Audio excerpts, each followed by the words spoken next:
EMS star, Ripley Life Squad.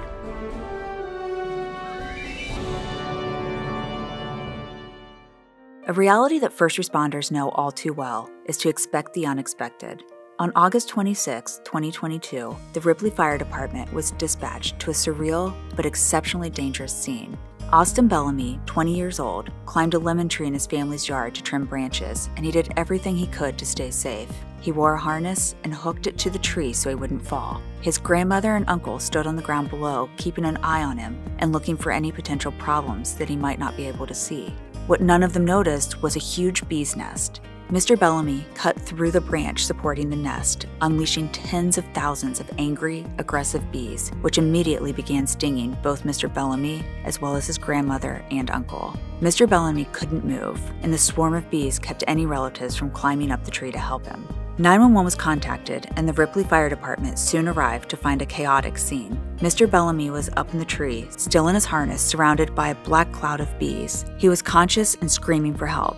Ripley Fire Chief Tony Peffer and firefighters Ryan Riggenstein, Donnie Kohler, and Brown Poole put on their full turnout gear and Nomax hoods, hoping that would protect them from the bees. They doused Mr. Bellamy with water, trying to get the bees to disperse, as Chief Peffer and Lieutenant Coder backed up the ladder truck towards the tree. They were able to reach Mr. Bellamy and cut him down, but the bees kept attacking. Even the sturdy fabric of the turnout gear didn't prevent the chief and lieutenant from being stung themselves. The whole time, the severely injured young man couldn't stop thanking the firefighters for saving him.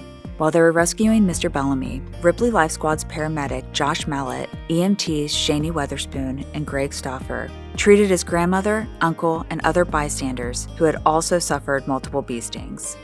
Firefighters continued to spray Mr. Bellamy with water and try to keep the bees away. They loaded him into the Ripley Life Squad, where paramedics Craig Hauke, Danielle Eichhorn, and EMT Matt Bradford were waiting to provide care. Mr. Bellamy was still conscious and talking to them, but his voice was quickly becoming hoarse. The team performed a rapid sequence intubation, administered IV Benadryl and steroids for his massive allergic reaction, and fentanyl to manage his pain. The paramedics called University of Cincinnati Air Care because they knew he needed urgent treatment, but it was an hour's drive to the nearest trauma center.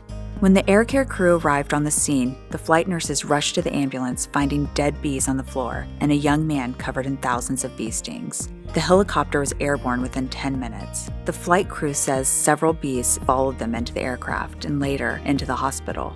Mr. Bellamy spent a week in surgical intensive care, where doctors determined he had been stung more than 20,000 times.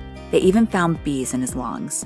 Doctors say it could take as long as 2 years for all of the toxins to clear from his system. Mr. Bellamy credits the Ripley Life Squad, Ripley Fire Department, and University of Cincinnati Air Care team for saving his life. He is so grateful for the heroism he benefited from that day that Mr. Bellamy recently completed firefighter training and now serves as a volunteer firefighter in his hometown of Hammersville.